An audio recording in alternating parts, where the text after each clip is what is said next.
Sogol is a holistic wellness coach, a preventive health specialist, and a naturopathic medical student working toward her doctorate. In addition to all of that, she's a great friend of NDF and the GNEM community. She has been an active member of our Young Adult Ambassadors group here in Los Angeles. She has chaired our galas, which have been tremendous successes, and she's a former member of our board of trustees.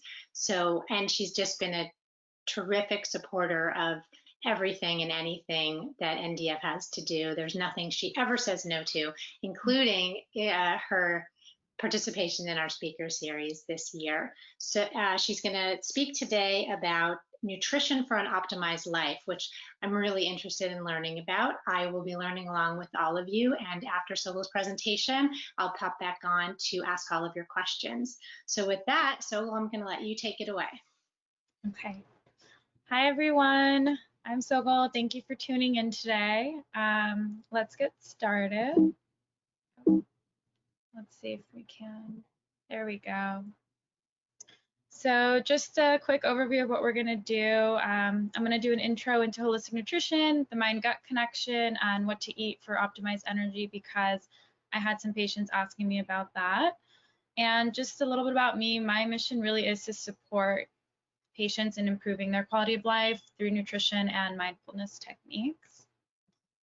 So before I start any kind of talk or workshop, I always ask everyone to close their eyes for a minute and take a deep breath and just think about what your intention is for today and just let that manifest. So let's take a second and just quickly close our eyes. Take a deep breath in very slowly. And exhale very slowly. And the next breath, try to make it even slower. And exhale. One more.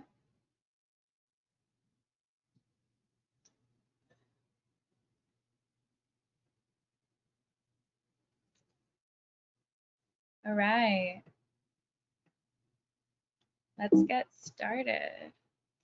So, holistic nutrition. We believe that nutrition isn't just food, but it's actually everything we take in. It's the air we breathe, it's all the people we surround ourselves with, any activity we choose to do, any emotion we feel. We really take in everything around us. So I want us to start reframing our notion of nutrition and not think about it just as food, but really as every thought you have, every environment you choose to surround yourself with, because all of these have an impact on our overall health. Sorry, I'm still figuring this out. Okay, so the mind-gut connection. I think this is a very hip term right now. So if you guys have ever used the terms, I've gone with my gut, or I'm feeling butterflies in my stomach, it doesn't come out of nowhere. These expressions are actually used for a reason, because we're getting signals from our second brain in our digestive system. This nervous system is called the enteric nervous system, and it's hidden in the walls of our digestive system. It mainly controls our digestion, but it's constantly communicating back and forth with our so-called main brain or main nervous system.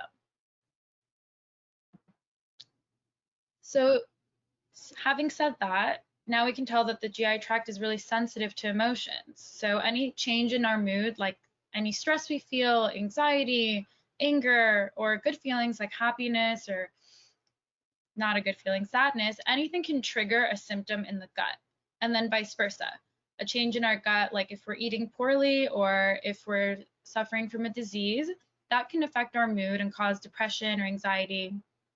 So I just want you guys to start appreciating the intimate relationship of our brain and our gut, and how we can start reframing our thought process.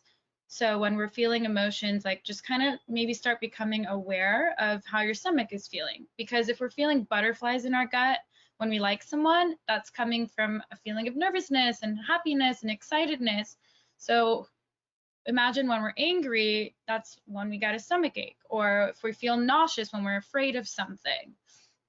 So we don't want to eat when we're feeling these feelings, and we'll get into that, but just kind of want to introduce you guys to it. And if you guys have any questions at any point, or if I'm going too fast, please just let me know. So our sympathetic nervous system, fight or flight, that's what we feel when we're, it's a survival technique. You may have heard of it when we're running away from something scary, but actually most of us are in fight or flight all the time when we're, working really hard, when we're busy, when we're stressed, when we're worrying about our kids or ourselves or just anything. So our society today is kind of in this constant state of fight or flight, which actually has a really bad impact on our health. The opposite is our parasympathetic nervous system, which is our rest and digest. This is when we're calm, we're relaxed. So usually when you're sleeping, when you've had a glass of wine, you're hanging out, you're enjoying yourself. For our body to really digest and absorb our food, we need to be in this parasympathetic mode. Let's see. Another concept I want to introduce you guys to is that our cells are constantly eavesdropping to our thoughts. So each thought we have causes a neurochemical change. And these neurotransmitters are sending messages back and forth from our brain to all parts of our body. And so then it's up to us to determine what these messages are. Are we constantly thinking worrisome, anxious, sad thoughts? Are we thinking about the past and, mourning over something, or thinking about the future, something that we can't control? So the more negative our thoughts are, the more negative peptides we're secreting. So we want to try to enhance these messages and create a positive output so that our health can have a positive output. It doesn't matter how healthy you are, if your thoughts are not putting out a positive message, your body's still not going to be as healthy as it can be. So just introducing you guys to some different ideas and different ways of thinking of your health. It's really not only about what you're eating or how much you're moving. So much of it is mental. And I know that a lot of patients, you guys, are having trouble with exercising and moving your body. So this is one way to really start reframing your health. So how can we support this mind-gut connection? I'm going to introduce you guys to some different techniques that I love to use and I use with all my clients. The first one is preparing your body for meals. So just how we closed our eyes just for a couple seconds and took some deep breaths, this is a great way to start getting your body into that rest and digest mode before you eat. And nobody's perfect. You don't have to do this all the time, but imagine how fast we're moving in our day-to-day life. We're working, we're on calls, you have kids at home, whatever you're doing, you just want to stop for even 2 breaths. 5 is ideal, but even 2 breaths or 1, whatever you can handle, just kind of let your body know we're about to eat. It really can help transform the way your body absorbs the food. You often eat less because your body's paying attention. Your hunger and satiety hormones and signals are going to be more clear. So yeah, it'll also calm the nerves in your gut, support parasympathetic tone, like we said. Your intestinal contraction will be better. And basically just allow your digestive system to do what it's meant to do. And the longer and deeper your breaths are, the more you can strengthen that parasympathetic tone, and the more your body will just be relaxed and be ready to take in the food. Mindful eating. So how we eat is just as important as what we eat. I think a lot of us tend to just eat without paying attention to our food. We're not actually tasting it and feeling it, the textures, kind of eat really quick. Often we're distracted, we're working, we're on Instagram, we're watching maybe a webinar like this, or some of us are super hunched over like this over our desks, or laying in bed, snacking. These all really affect the way we absorb food and also how much we eat. So here are some tools. So once again, prepare, like we just said, take a few deep breaths, assume the position. Try to eat at a table with upright posture. really try to avoid eating when you're standing up or hunched over or laying in bed snacking. I mean, we're all guilty of it. Just no one's striving for perfection here, and I'm going to continue to say that because I really don't believe in it. I just think you have to really do your best. So once again, try your best to stay present. Try to bring awareness to your meal, avoid distractions. How often have you noticed that you're watching TV and you just kind of eat an entire bag of chips and it goes because you're not paying attention? Your body's like, it can't really register that it's full because it's distracted. Eat with pleasure. So food is really meant to bring us pleasure. Try to connect with it.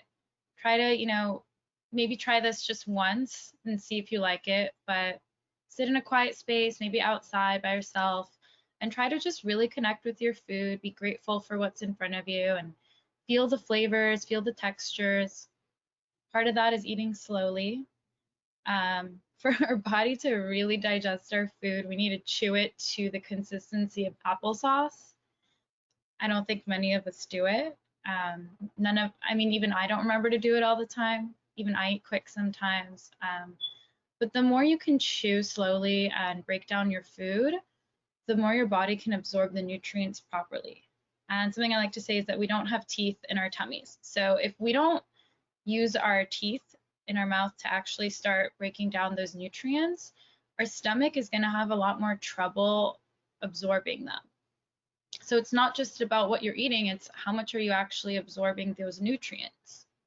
And that's what will contribute to people eating more or feeling hungry or anything like that. And once again, be easy on yourself. If you can't always eat mindfully, just do your best. Take that one breath when you remember. Eat slowly when you remember, or if anything, just try to eat with people that bring you joy. Have a joyful conversation. One of the worst things we can do is really eat when we're angry, when we're in a negative mindset, when we're stressed. So yeah, please just do your best and don't feel guilty ever.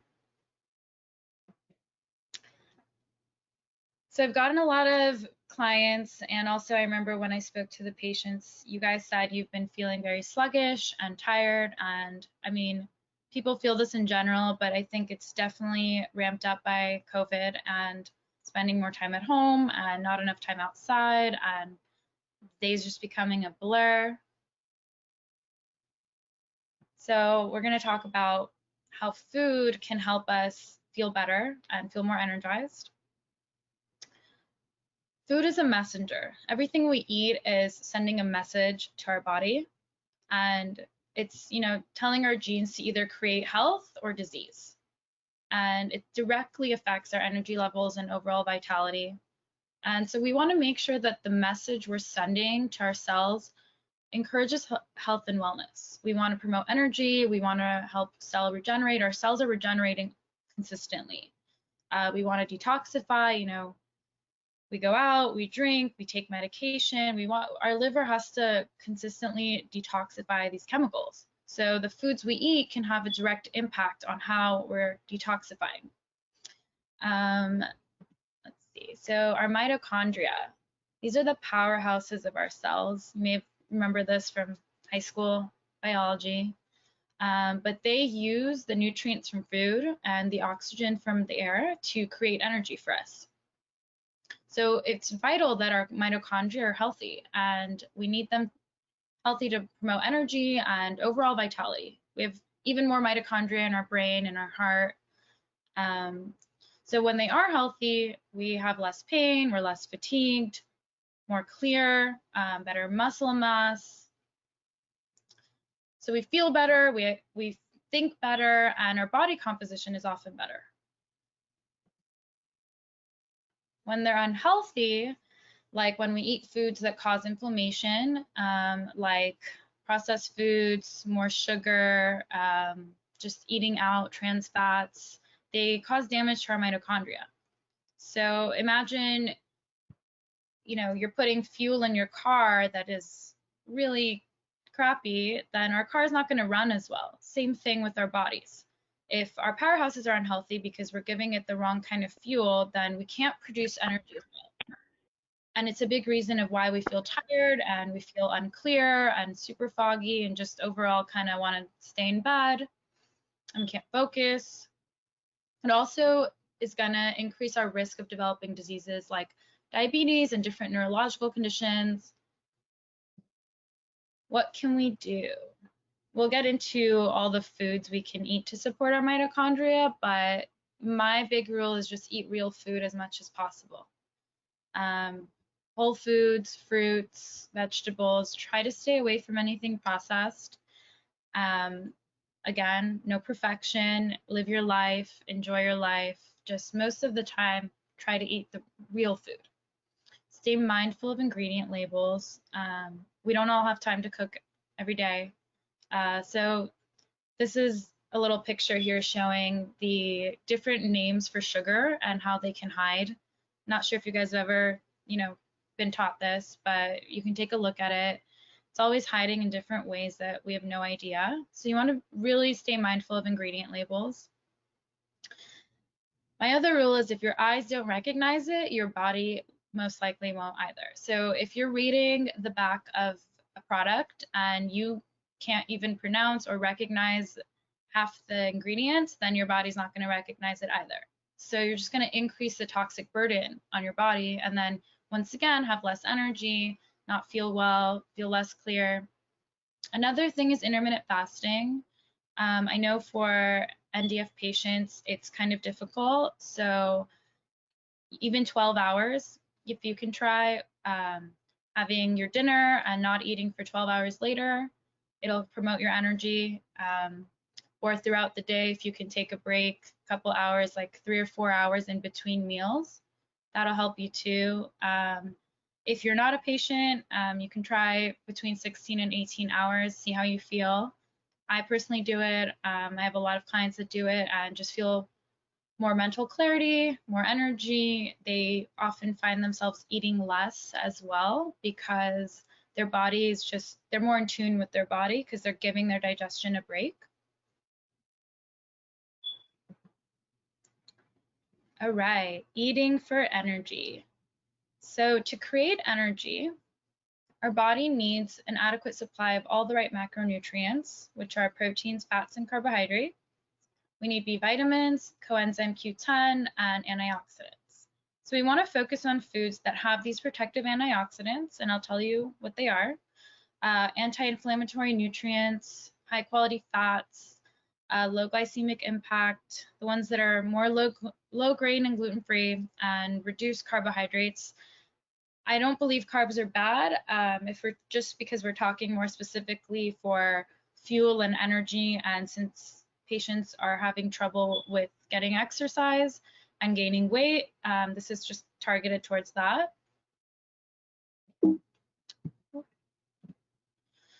So one of our biggest therapeutic foods is protein. I know you guys have probably all heard this, but I just want to emphasize choosing high quality, clean protein. It's really worth investing in your health right now for living longer and feeling better when you're older. I know it's more expensive, but try your best. Sticking to grass-fed meats, things that are not genetically modified, pasture-raised eggs, wild-caught fish, because if they're not, they often contain hormones and chemicals that also increase our toxic load and once again lead to disease, fatigue, sluggish liver. Something else that's easy is bone broth. You can buy bone broth at most places right now. It's high in protein. Same with collagen protein powders, just a good quality one. And you can reach out to me and I'll send you some things if you want. And then I don't know if I'll be able to get through all my slides, but I did put a lot for you, just a lot of options. So you guys can go back through the slides later on if you're wondering and go through all the different options. Just wanted to show you real quick the difference of a farm-raised fish and a wild-caught fish. So the wild-caught is much brighter pink. That's what fish is really supposed to be looking like. It's not raised with hormones, it's just wildly caught. And same with our chicken and our cows. You can see the difference of a normal chicken many years ago was a decent size, kind of small. And over the years, with all of our society's hormones and mass production, they've almost tripled in size. And same with fruits and veggies.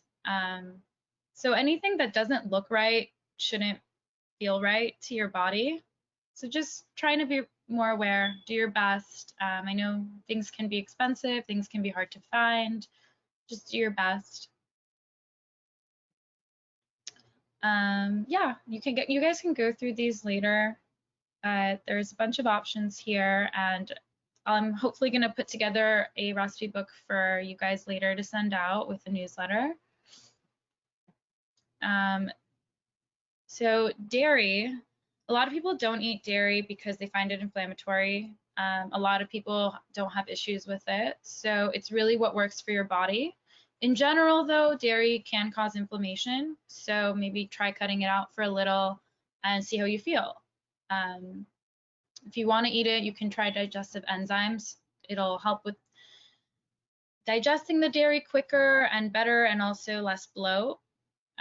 If you're following a keto diet, you want to stick to high quality full fat cheeses. Avoid those canned cheeses or anything that's processed. Once again, has tons of ingredients in it. The less the better. Yogurt and kefir are great for probiotics and supporting your gut flora. So again, here are some options.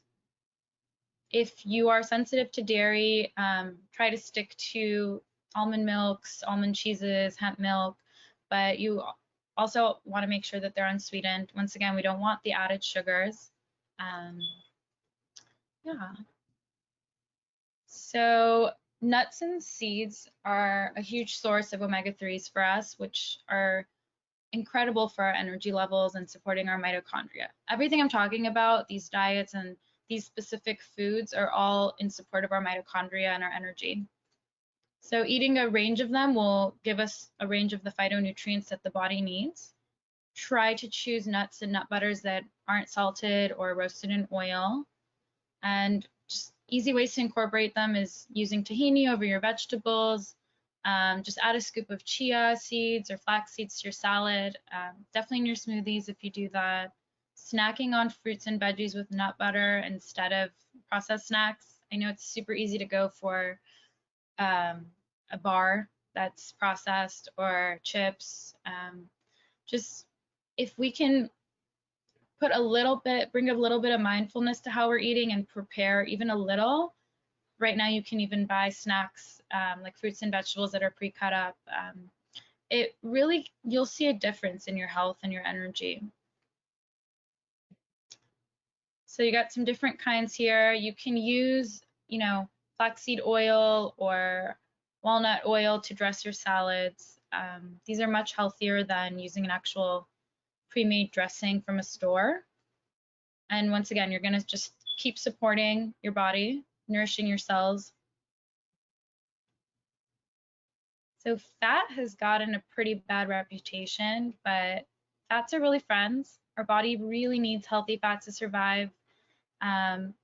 Fats help us absorb vitamins and nutrients. That's why we dress our salads with fatty olive oil, because it helps us absorb the good nutrients from our vegetables.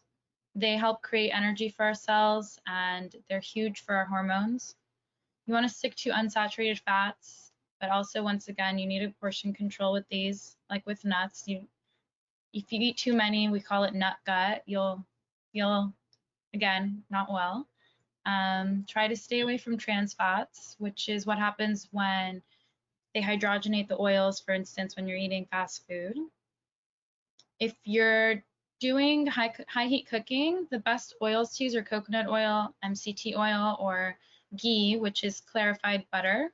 These oils are less likely to oxidize and cause those free radicals in our body that we don't want, that cause toxicity. So we got a lot of good fats here. Just don't want you guys to be afraid of fats. Olives are a great snack. You can have them with hummus, put them in your salads. Avocados, we call it brain food. Same with nuts and nut butters. Non-starchy vegetables. So our non-starchy veggies, there's a few of them listed here. They're basically, the starchy vegetables are more like sweet potatoes and butternut squash and like kind of the more dense veggies, the winter veggies.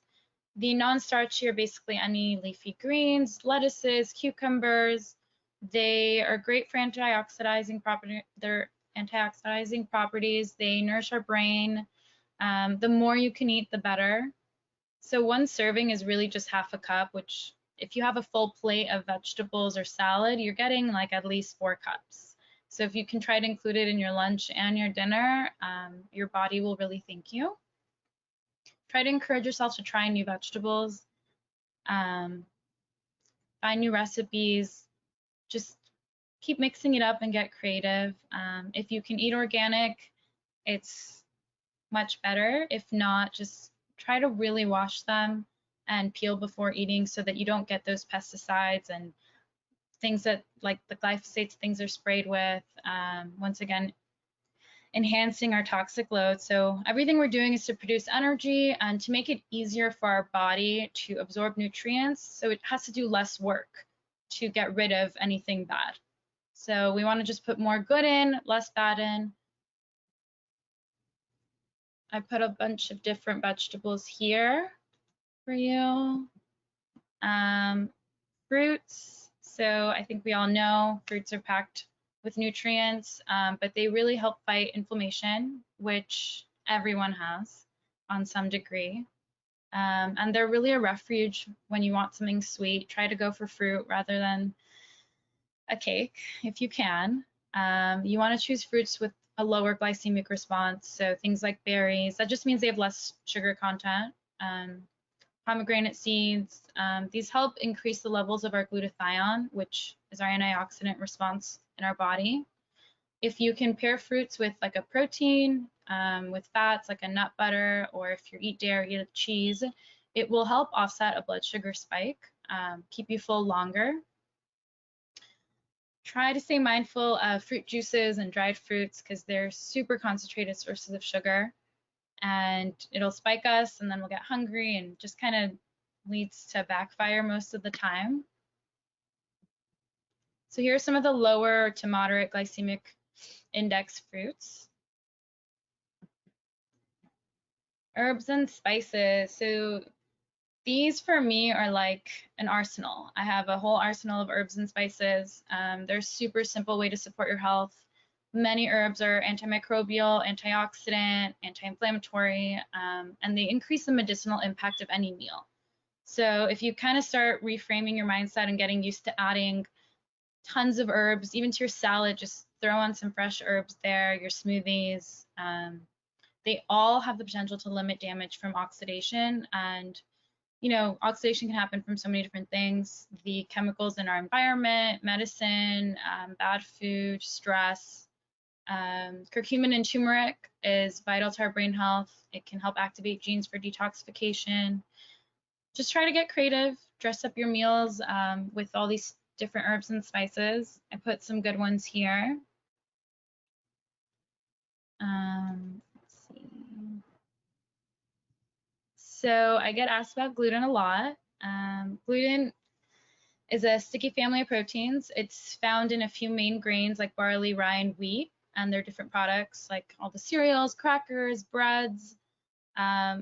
So way back when, before the Industrial Revolution, gluten was not as much of a problem, but now we're finding it to be a huge problem for most people, even if they don't suffer from celiac disease. Many people are just intolerant because it's been so processed and it causes a great deal of inflammation. So often when people cut out things like gluten and dairy, which are inflammatory, they feel a lot clearer, they have more energy, something to be mindful of. You can also try alternatives to pasta like zucchini noodle pasta. Shirataki noodles are an option. They're low carb, gluten-free. Breads made from almond flours, which are nutrient dense because of the almonds. Cauliflower crust pizzas. There are a lot of great options today to avoid gluten, but once again, it's how your body responds. So see how you feel, do your best. we've all heard you are what you eat. I like to say you actually are what you digest. You're not just what you eat. Our digestion starts with our eyes. When we look at food, our body starts secreting enzymes to prepare to eat.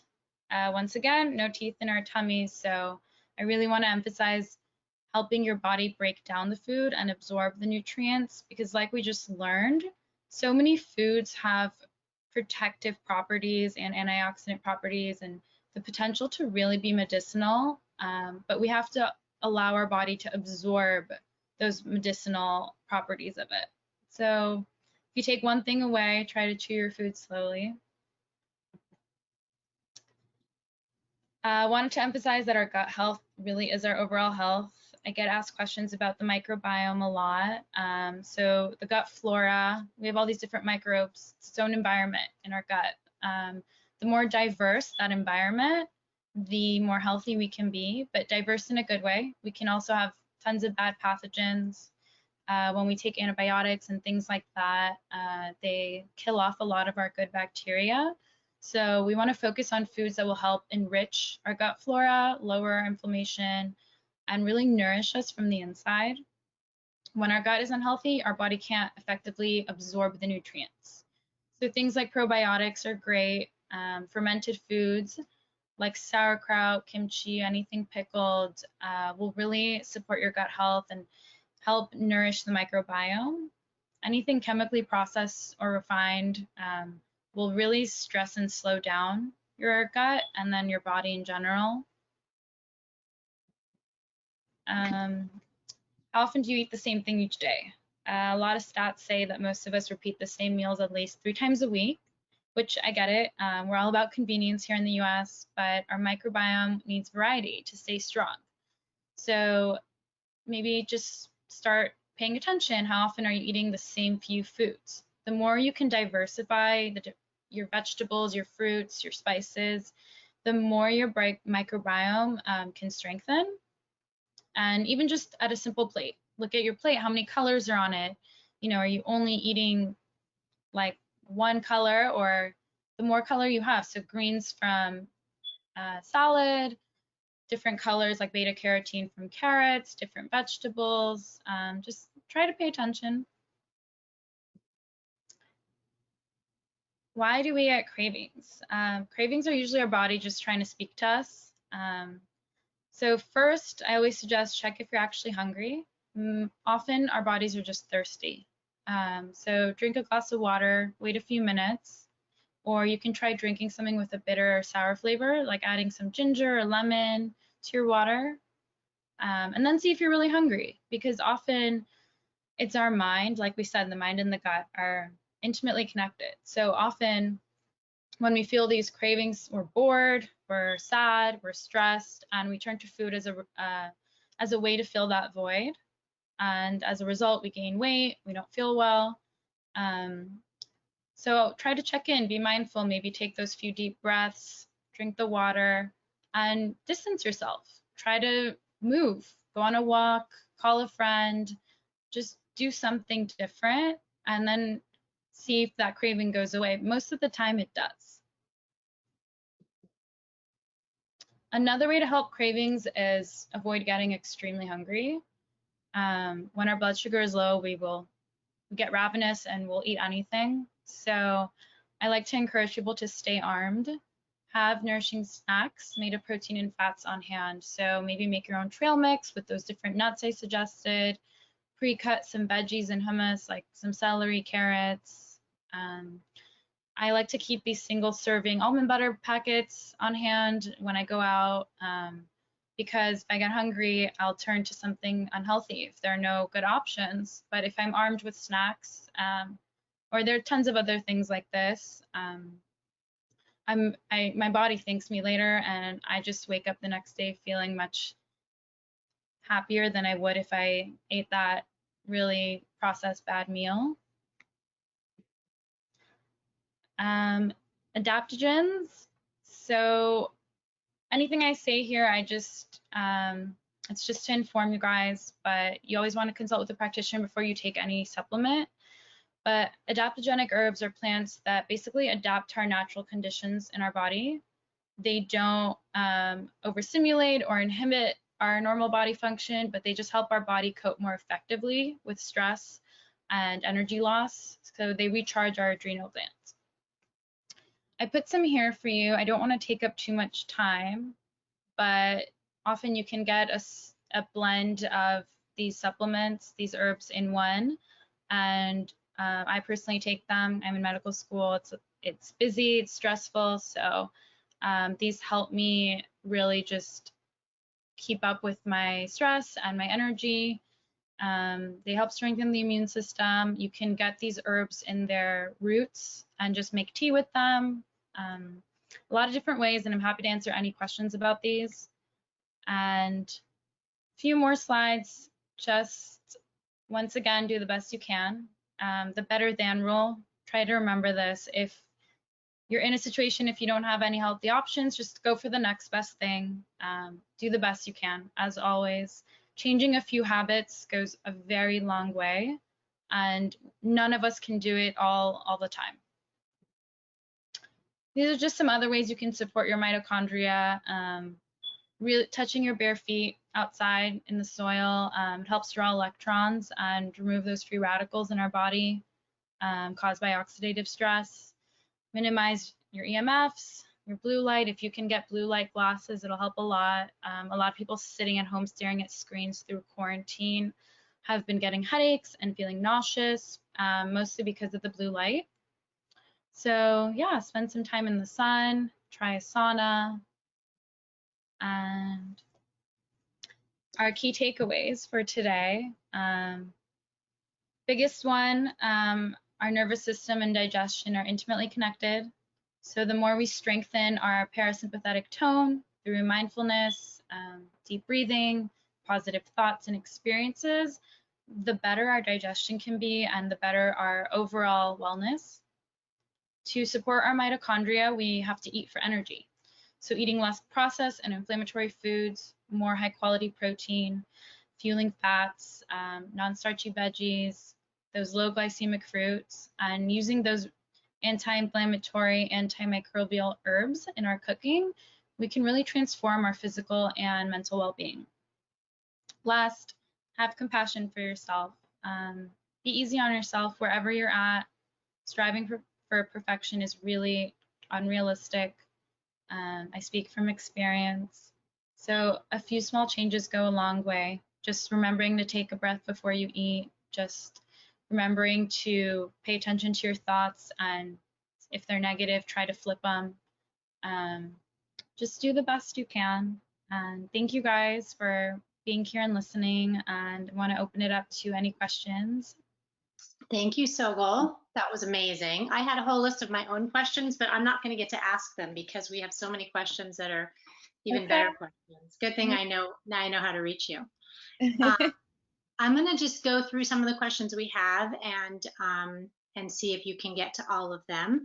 And anyone who has to exit now, you know, obviously we'll get to it and you can watch the recording. We had a couple of people say they might have to leave before their question gets answered. Sure.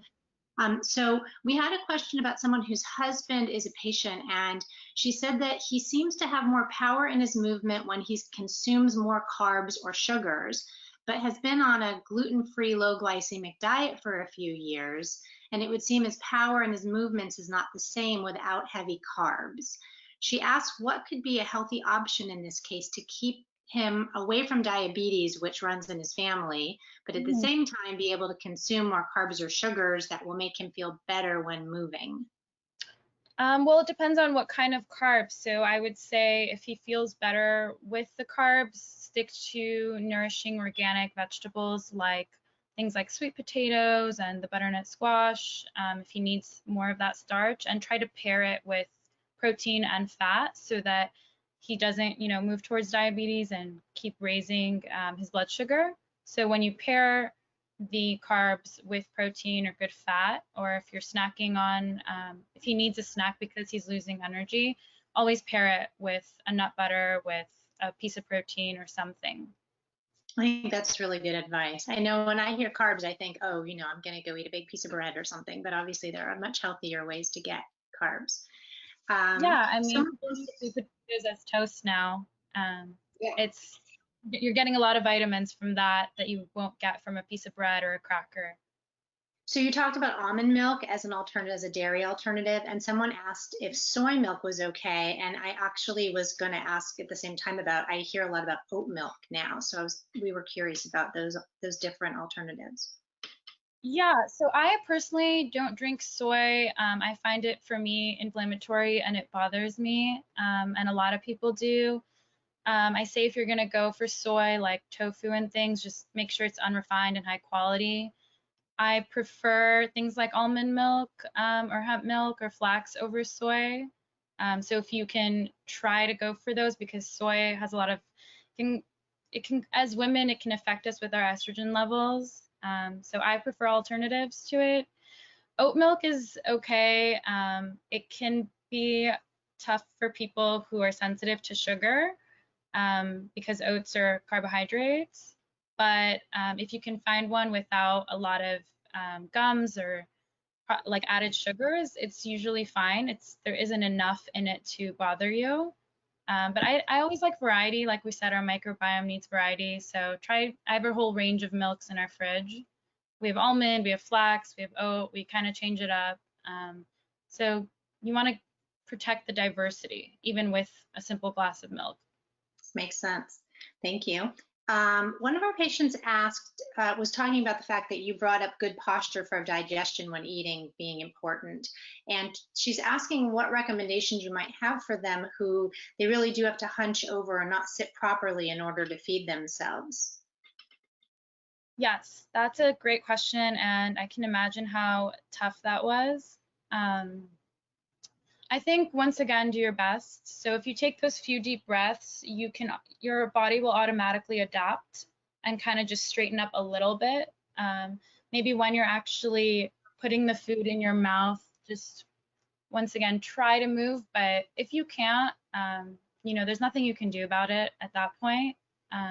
So I wouldn't worry about it. I'm just talking about people who are laying in bed all the time and, eating snacks, or standing up or eating on the go, or like while they're driving. But when you physically can't, then, you have to do your best. But taking those few deep breaths will just prepare your body for digestion. So it'll help a lot more. Right. So just doing the best you can given your set of circumstances, it sounds like. Yes. Back to the almond milk for 1 minute. Mona was saying that it seems sometimes like the almond milk is a little bit misleading because there's such a low percentage of actual almonds in the almond milk, at least where she is in the UK. Do you have any comment about that? Yeah, I mean, it's not often a sufficient source of any protein. It's just a better alternative to dairy. Dairy milks are for people that are lactose intolerant, or suffer from inflammation, but I would never consider it an actual sufficient source of protein unless you make it at home yourself, which I can also send you guys a recipe for if that's something you're interested in. Sure, I think that'd be great. Tara asked if you could elaborate on the purpose for collagen and bone broth. Yeah, just another sufficient source of protein. Like I personally don't eat animal protein really, I eat fish, but collagen just gives me that extra boost. It's has so many anti-inflammatory properties. Bone broth is just super healing for the gut, for the body in general, for our energy. Sometimes people even drink bone broth just for breakfast when they're trying to heal from a disease. It's just one of those overall great things. As long as you find your body doesn't respond negatively to it, you can add collagen powder to your water, to your smoothies. You can cook with bone broth. You can just drink it on its own, have a little bit with your food. If you haven't tried it yet, I would just say start slowly, because it's a different taste. Yeah, it's just super nourishing, especially if your muscles you feel like are degenerating. Yeah. Okay. Oh, my question just scooted down. Hold on one sec. So Maya, who's in Israel, said that your recommendations sound similar to something called the WAHLS protocol diet, WAHLS. And she asked if you recommend sticking to that diet if you're familiar with it. I'm not familiar with it. Well, we can look into it, Maya, and get back to you on that one. Yeah, I can get back to you. Sure. I'm always available. I'll send that to you, and you can see what you find out. You touched on this a little bit. Someone was asking if you recommend supplementing with probiotics, and if so, if you can tell someone how often. If is it a daily thing or every few days? And obviously, you can't prescribe it to anyone. So how does someone know what the right dose for them might be? The way you know is really, I would always work with a practitioner for that. Your doctor, or GI doctor, functional medicine doctor, or naturopath. Some people take them every other day. I take them every night. So usually most people are okay taking them daily.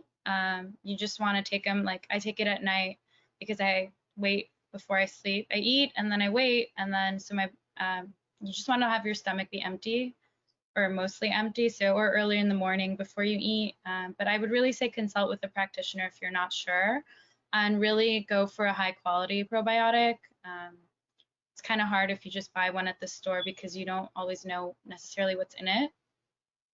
Right. Okay. Thank you.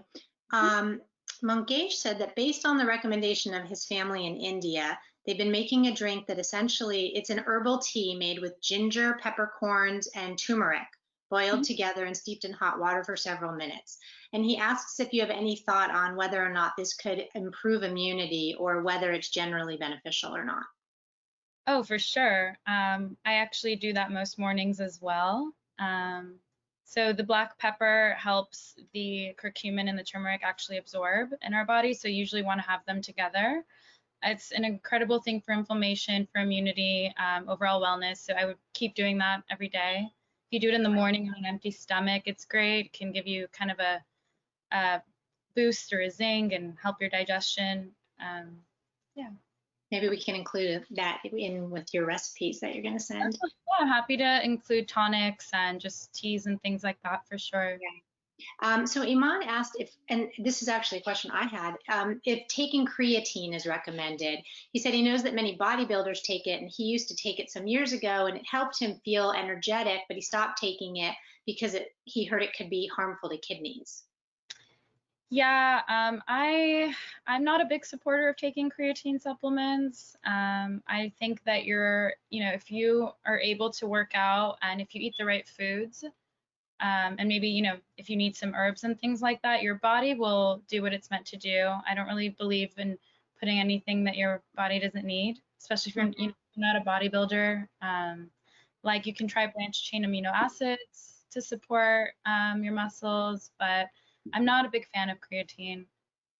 Okay, and even for people who aren't able to work out, obviously.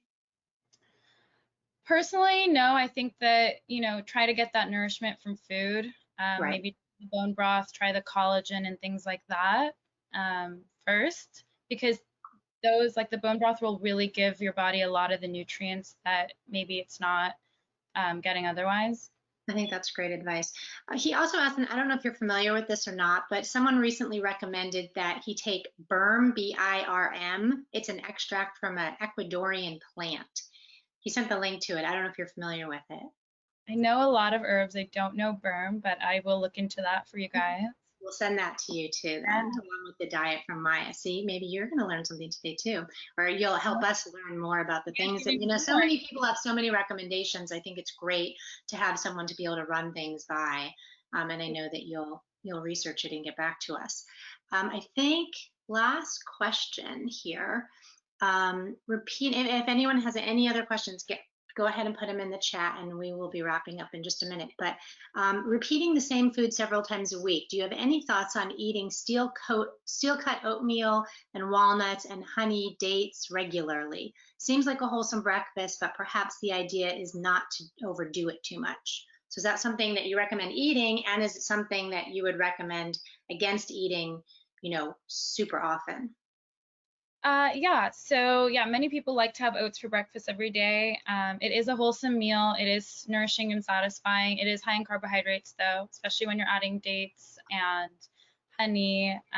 The walnuts are great fat, but I would try to just give yourself variety. If you could eat eggs one morning or have a yogurt parfait another day, things that also you're kind of overloading your body with tons of carbohydrates with that meal in the morning. So you're probably more likely to crash or get have a blood sugar spike. So maybe trying to add some protein to it would be better.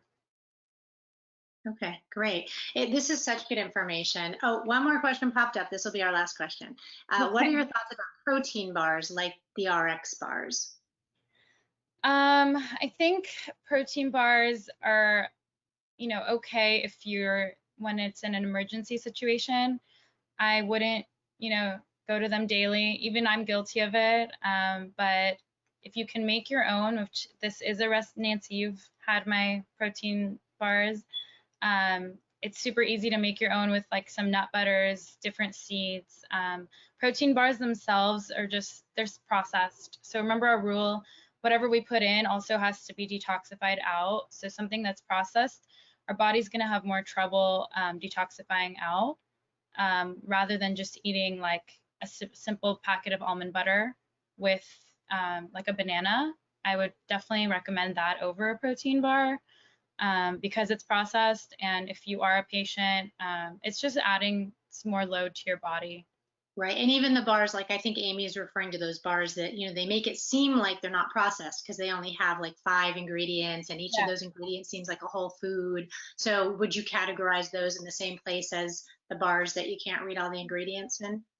I think that those, like the RX bars, definitely, it's not in the same category, but it still is processed. Right. It still has to be preserved. Right. So whatever you can do on your own, and I'm happy to have a whole separate talk and demo on how to make your own superfood snacks. I'm seeing another webinar in your future, Sogol. Yes, yes, I think we could do a lot together for the patients, and I think everyone, and obviously everything you're talking about isn't just for people with a rare disease. I've learned a lot today too, and I think that anyone could benefit from any of the wisdom you have to offer. So, thank you. I think just the idea of signing up for this webinar and spending the time listening to you is a great first step in being more mindful about what we eat. And I think that your initial comments about resting and digesting and really thinking about what we're putting into our bodies and not sort of eating mindlessly. I know everyone talks about being mindful. I think a reminder to not be mindless is equally important. We hope that you'll join us next week. We thank you for giving us your time. And we hope that you have a safe and enjoyable weekend. Sogol, thank you so much for imparting your wisdom to us. And we look forward to receiving your cookbook and posting a recording of this and your slides online on our website soon. Thank you guys for inviting me, and thank you for joining. And just as always, let me know how else I can support. NDF is near and dear to my heart. And I look forward to hopefully doing another one of these. That sounds great. In fact, if anyone has any suggestions or requests for things specifically you'd like to hear in the future from Sogol, feel free to send those our way too at info@curehibm.org. Thanks, everyone. Thank you.